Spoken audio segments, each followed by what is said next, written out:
I'm Amy Ozueh, the CEO and owner of ACO Repairs and Sales Solutions. ACO is basically a company that provides spare parts for CNC automations. We also do repairs for some of our local customers as well as overseas customers. I previously worked for another company. They only did repairs, and I saw a niche for having inventory on hand instead of just doing repairs. I prefer doing a predictive instead of a preventative maintenance, where we go into our customer sites and we figure out what machines they use more often.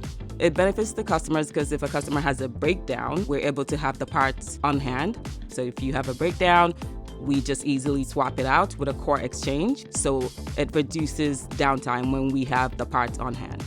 eBay has been very instrumental to the growth of ACO. Initially, when we started in 2019, we were only dealing with Canadian customers and US customers, but with eBay, 90% of the sales are cross-border. We're now dealing with customers in Germany, even in Africa, Asia. So it's very important for us because that definitely increases sales by over 60% because we're now selling to more international customers.